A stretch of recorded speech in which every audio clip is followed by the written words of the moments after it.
Ce mercredi 16 avril 2025, sous la présidence du chef de l'État, M. Patrice Talon, le Conseil des ministres s'est réuni et a pris les décisions dont voici la substance. Au chapitre des communications, en point 1, contractualisation dans le cadre du projet de construction et modernisation de marchés urbains et régionaux phase 2, site de Kassoa-Ala dans la commune de Waké. Le marché régional de Kassoa-Ala à Waké se distingue par son potentiel économique et sa position géostratégique dans la partie septentrionale du pays. À ce titre, il figure dans le lot des 12 infrastructures prévues pour la phase 2 du projet.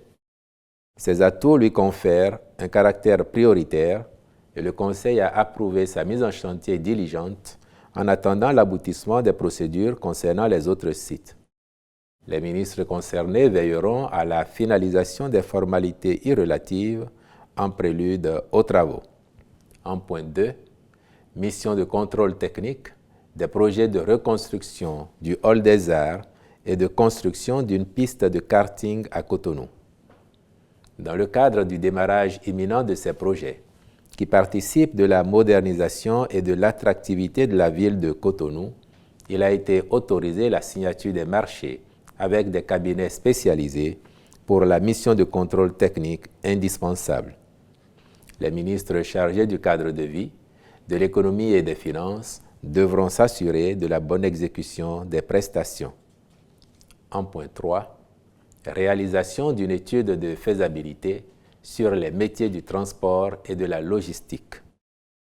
La demande en main-d'œuvre qualifiée dans ces sous-secteurs augmente avec l'accroissement actuel du flux des transactions commerciales en cohérence avec le choix du gouvernement de faire du port et de l'aéroport de Cotonou des leviers de croissance économique et des plateformes attractives sur les plans régional et international.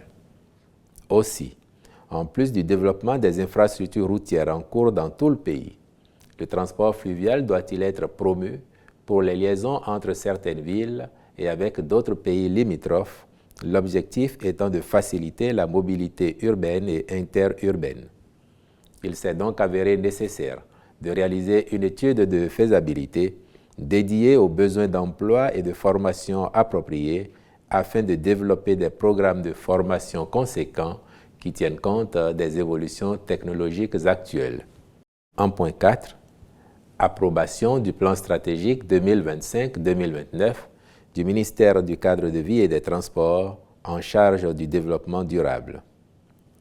Au terme de l'analyse stratégique du secteur, tenant compte de la dynamique en cours, ce plan prévoit que le Bénin est, à l'horizon 2030, un pays vert, au cadre de vie assaini, attrayant avec un système de transport multimodal économiquement performant. Cette vision s'articule autour de 4 orientations stratégiques en relation avec le renforcement de la gouvernance du secteur, l'attractivité et la compétitivité des établissements humains, l'amélioration de la gestion durable de l'environnement et de la biodiversité, ainsi que des infrastructures et des services de transport. Ce plan se réalisera à travers 12 axes stratégiques et 5 programmes opérationnels déclinés en 19 actions. D'un coût global estimatif de 5 617 285 millions de francs CFA, il sera financé en partie avec une contribution de ressources intérieures à hauteur de 3 521 237 millions de francs CFA. En point 5, organisation d'un test de sélection d'assistants en position probatoire au profit des universités publiques du Bénin. Dans la perspective de la couverture progressive des besoins en enseignants des universités publiques, une base de données des aspirants au métier d'enseignant du supérieur a été constituée. Les assistants en position probatoire seront donc sélectionnés à cette fin. En plus des 276 autres déployés entre 2016 et 2018, leur recrutement permettra de renforcer les effectifs d'enseignants pour une meilleure prise en charge des apprenants, puis de combler le déficit qui découlera des départs imminents à la retraite. Au chapitre des mesures individuelles, les nominations ci-après ont été prononcées.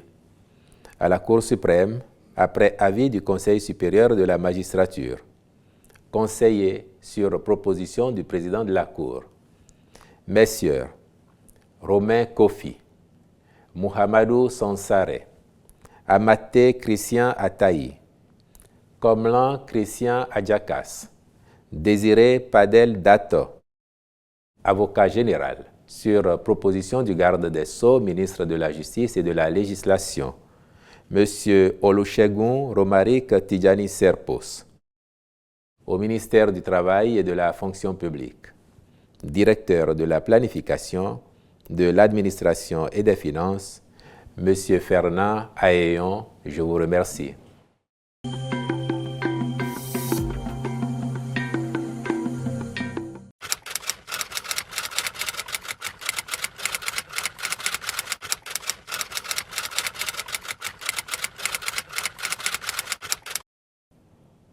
Il y a une pratique qui a été enregistrée dans notre pays, qui ne date pas de maintenant, à savoir que dans les établissements publics ou privés, surtout privés, lorsque les parents d'élèves ne se sont pas acquittés des frais de scolarité de leurs enfants, les établissements, à l'occasion des devoirs composés, renvoient les enfants chez eux pour mettre la pression sur les parents. D'autres, à l'occasion du dépôt des dossiers pour les examens de fin d'année, mettent la pression sur les parents en s'abstenant de transmettre les dossiers de leurs enfants candidats. Et donc la note que vous évoquez avait pour objectif de rappeler aux responsables d'établissements, publics comme privés, qu'il est interdit de renvoyer les enfants chez eux en les empêchant de prendre part aux compositions ou de s'abstenir de transmettre leur dossier d'examen pour mettre la pression sur leurs parents. Cela est interdit et ça n'est pas nouveau. Du reste, dès 2017 déjà, nous avons fait les premiers rappels dans ce sens. Plusieurs notes de service, des arrêtés ont été pris pour rappeler les responsables d'établissement à leurs obligations. Il va sans dire que cette mesure n'appelle pas de la part des parents d'élèves une attitude contraire à celle de personnes responsables. Et cette attitude responsable, lorsque nous avons inscrit les enfants et qu'il y a des frais de scolarité à payer, c'est qu'il faut les payer. Et bien entendu, dans notre pays, l'école primaire publique est gratuite pour tout le monde, filles comme garçons. L'école secondaire publique est gratuite pour les filles de la 6e en 3e.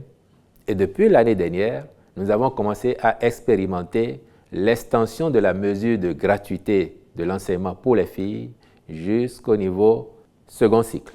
L'année dernière, nous avons fait dans 20 communes à titre expérimental et nous avons reconduit cette année l'expérience afin de voir à terme s'il y a moyen de généraliser à tout le pays.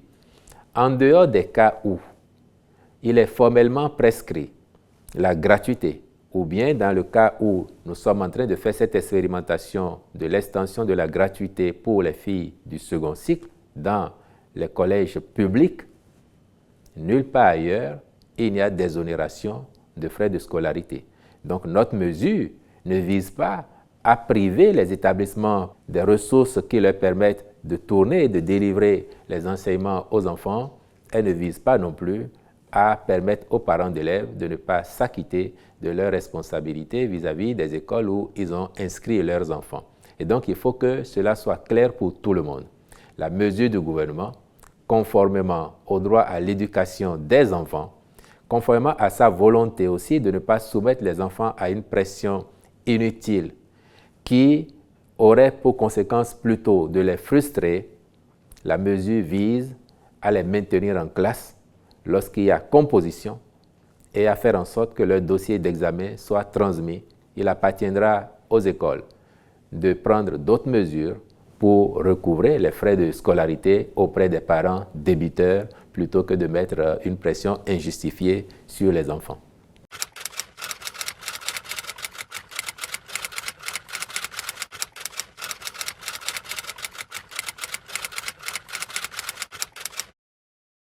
Vous avez raison de considérer que c'est une bonne nouvelle pour les populations de Waké. Ce d'autant que la reconstruction de ce marché est une vieille attente datant de plusieurs décennies, attente réitérée au président de la République à l'occasion de son passage dans la commune et attente à l'égard de laquelle le président Patrice Talon avait pris l'engagement de s'en occuper personnellement. Et vous vous interrogez sur comment ça va être fait. Je vous rassure tout de suite, ça va être reconstruit aux normes de la rupture, comme les autres marchés que nous avons déjà faits.